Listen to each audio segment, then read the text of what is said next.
In this last part about Grundtvig's life, he is the key to understanding a lot of the ideas and mentalities and the way of life that has been flourishing in Denmark, and the idea behind the people high schools, not the least.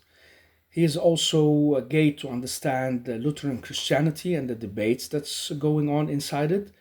Not alone, of course, but he's one of the main figures you can use as a gate to understand what it is to be Danish.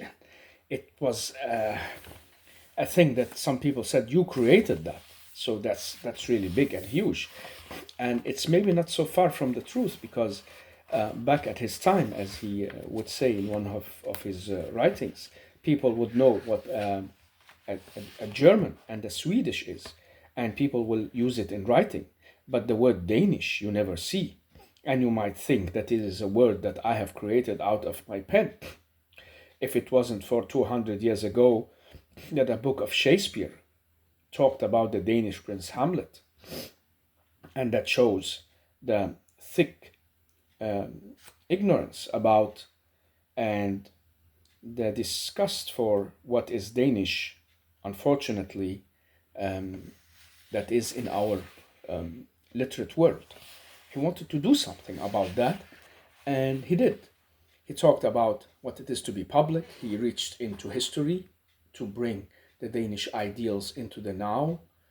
He went in the footsteps of the big giants of writers in the historic books, and refreshed the language of the Danes as well in psalms and songs and writings, and left many, many volumes of diaries, history, writings on theology, articles, preachers, and the lectures of man's memory, not the least. And all these are being categorized as we are speaking in these years by a group of researchers and people, and they have been for a long time part of the archives that people did not really have access to, and that will be also a possibility to be shedding light furthermore on his thoughts. So he is very much alive. There is Grundtvig's Forum in Copenhagen, that is the center place. It's in Varto, the place where he had his daily life as a priest and preacher. And so this is a main figure in Danish history and Danish culture, who is also studied around the world and has inspired directly and indirectly many times in other places of the world on how to renew your identity, your language, your feeling of the self, and not the least how to empower these people who need the education for certain purposes, how to find that enlightenment in that kind of people's high school that is needed. I've talked about that in one of the first talks. But so we know from several big authors and writers like Georg Brandes, the Danish Jewish literate, he say, well, we know from Grundtvig's life work that he was one of the cornerstones on which Denmark has been built and is striving and surviving, or what can you say, going on. And so you have the same with Barack Obama using this reference to Grundtvig when he spoke to the Nordic ministers in 2015 or 16, saying that, well, it was because of that inspiration that was thrown as a stone in a lake and that pushed all the way across the Atlantic to reach the United States and also influenced the high schools there. I've talked about that earlier, and I'm building everything I'm saying on mostly the book of Anders Holm about Grundtvig. I would like to recommend this book as a good reading. It is both in English and now very soon German, French, Arabic hopefully, and Japanese, Vietnamese, and South Korean. So it's widespread, both the book but the ideas of Grundtvig and who he is. He is also known in parts of India, Bangladesh, parts of Africa, and not the least in the Canadian and areas of the North Atlantic, and also United States, of course. So let's go through some pictures that is in this book about Grundtvig. First of all, we have the author here, Anders Holm, from Copenhagen University. And let me see. there is a picture of Grundtvig looking up here. Here it is showing up. This is in his younger age, 1831. And you can see a big difference to that picture where he ends up really looking very, very special. You can see the time really left its mark on him there in a very special way. I think this picture I have in front of me now is very inspiring and very special in many, many ways. The other one here is a picture of him as a priest. In my opinion, a bit scary, but very much Nordic Danish. The skull, the eyes, the way he looks. And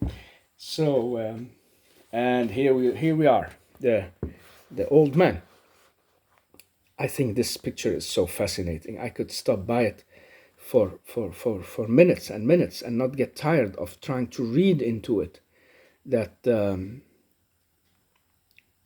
all the signals, all the concentration just in one look. It's really, really strong, really saying in many ways. A very strange beard. Also, when we look at our times today, it's very much out of how many people would go about doing their hair.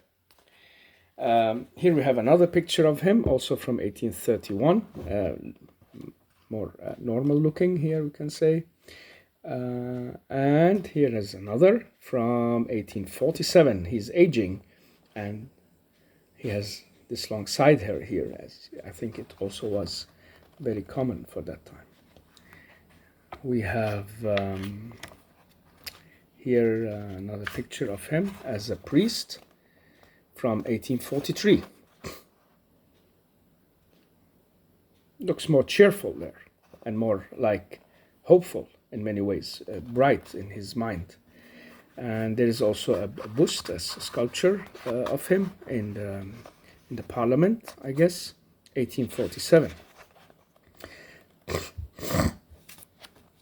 And yeah, well, I guess that's it. And he's there hanging on the wall besides Gandhi in India and several other figures.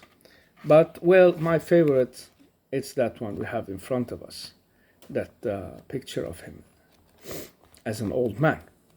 And I don't know what to say about it. I have some things to say about it, actually. When you look at this, what do you see? This is my idea. And with this, I will end and maybe start over. Okay, this special picture of Grundtvig, I really got just inspired to stop by it. And I found it here in the book of Anders Holm. It's taken as a photography in 1872. And what do you feel when you see this? At one point you think it's very strange, because look at that beard and no mustache. And also this very, very heavy looking man, at the same time very cute, as my daughter would say at one point when I told her about his school thoughts. She would say, oh, he looks very, very cute. And you can see from the wrinkles and that way he's looking. He's not that tired old man who is maybe lost his passion for life or lost his hope. But he seems like, I've seen enough already. And he seems like there is something wrong. And I cannot explain it to you, but I can express it in my face. And it's like he's saying, I've been sitting too long in front of this photography already, and I'm tired. I guess at that times you have to sit for many minutes just to wait for the photograph to be taken, because it needed that time. You have not to move. So he must also have gotten tired, as most other people. If you look at their pictures from that area, you'll see many people tired sitting in front of the camera like that for 10, 15, 20 minutes, maybe without moving. But that doesn't take away the very special expression he has in his face and head, and very special combination you do not see in the other pictures I have in this book from Anders Holm, and I want to I can show it to you all. But it's like there is something about this picture especially that just makes him a very different character altogether. You get just a sense of that that lion hiding in there, and that sense of seriosity, and maybe that sense of being part of another century altogether. Would you like to meet him in the street, or be a student in his class, or go to his preachers? I don't think so. Many people would, especially the new generation, would be, oh no, my God, not that guy. Especially now, I'm a teacher, and I know how these youngsters, they mostly think.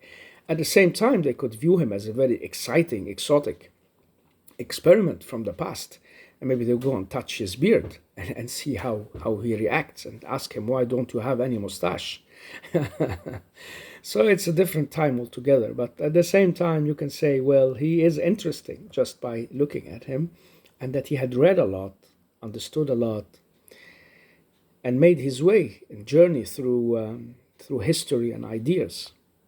God knows what he hasn't told and left with him as a secret, and what his mission has been, and has been awaiting for it to just come through, and he can see the times and tidings are going in different directions. Maybe it's also a look of some kind of failure.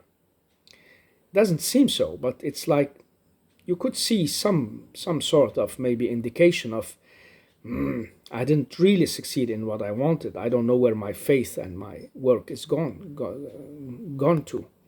At the same time, you can sense that he has a realization of who he is.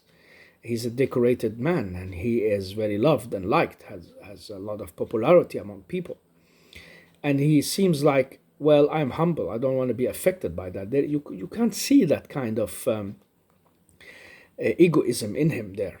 It's like he's much out of himself and into his spirit and mission and what he is living for, that's taking over in him.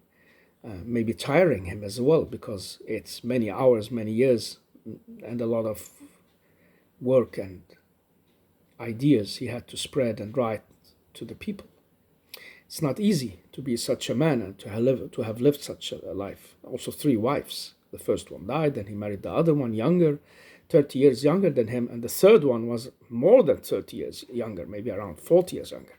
Well, lucky man, huh? In some way, I could say. We are looking to find just one wife and not able to reach out for one. So he had this charisma and dislikings, and was popular and liked by people. And that's special, I can tell you. I've seen pictures of many people, but you seldom find someone to resemble him. He is like taken out of the Nordic mythology himself in this picture. So I keep looking at this picture, I keep finding ways to try express it, and look at these eyes as well. They are in sorrow, seriousity. He is longing for something. He want to get out of what he is aware of in life, and he wanna fulfill himself by being part of that salvation in the Christ and in God's heavens. And he wrote a lot about that, very, very passionately, saying, well, only your love can save me. And this is one of my favorite poems that he have, Hilda Frälsa of Osona. I have translated it with great passion, and I really loved it. And I could feel the passion in it as he's writing it. I know many people read it and write and what you say, listen to it and say it, but I don't think that many really realize the depth of it, that heart blood he's spilled on this very, very special poem in the way he's writing it and saying it. Maybe I should find it and try to just show the idea in it. Yeah, maybe I should so. I remember a bit of it, of course. Say, well, you who are the savior, and the one who is gonna bring like a kind of understanding and reunion. The world has given you a crown of thorns, and you see what's in my mind.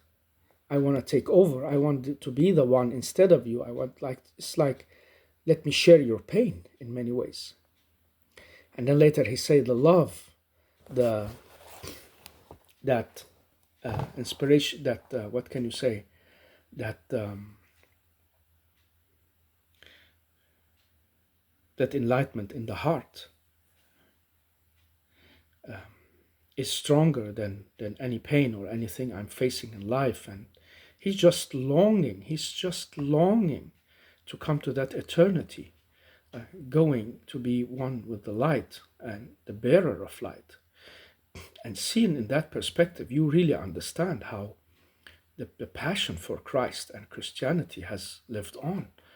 It's through this very, very great feeling and passion that these people have been carrying with them. And when you look at him, you can see, when I read this poem, I was really touched, even though I'm not a Christian and I have a Muslim background, but I can relate to it because in my culture, Christ is also a great figure, with the difference that, well, Muslims do not believe he died on the cross. It was one of his friends who got the place instead of him, and he was taken to heavens to await the final day where he will come down and battle this fake cyborg, one-eyed creature that will take over somehow. We do not know what it will lead to, and if that is what's going to happen, but that's the story in the Islamic faith. But the relation to Christ is strong. But then when I found it in his spirit here, I really got very, very touched. And I could see how he was moved. And I was moved by reading that sense of depth and longing and looking out to the eternal life out of that suffering, looking at Christ as this picture of the man, the God, as he sees him, of course, who has let himself become the martyr on behalf of the humans. And that kind of mystery remains a mystery, he says. I do not understand the cross. I do not understand the sacrifice. And it will stay with me, but you can tell me, come, let's go to paradise. And this is what I can see in his eyes here. He wants to get to that paradise and move away from life as it has been. And at the same time, maybe looking, have I fulfilled my mission? Somehow I have, but I'm not totally satisfied. That's what I can read in his face as well. He's saying, yeah, I have fulfilled my mission, but I'm not totally satisfied. There is something more. There's something that people did not really realize. There are some depths that's hidden in that face and expression. A lot of thinking and feelings. It's very strong. It's just so strong. There is just something that we see in geniuses in that expression there, and it's very catchy and very, very special for this man. That was a little bit of very personal reflection on especially this picture and how I viewed him and liked him. And I was so happy to get introduced to him by this book of this lecturer, Anders Holm. He's really been doing a good job with this book. Very well built up, and I can really recommend it. And that's why I translated it into Arabic as an inspiration of both how you can learn about another culture, understand the Nordic culture, and how you build bridge between different places and issues in your life. Thank you very much for whoever has been listening or will listen in the future to this. Otherwise, I'm thankful to life and God for giving me this chance to sit here in peace and listen and look at this with the roses in the background and the good weather and the birds chirping. That's in itself a reason for being thankful. And so whatever and whoever gets here, listen or not listen, it's my inner self I'm thanking really for giving this attention, and thanking God for helping me understand all this.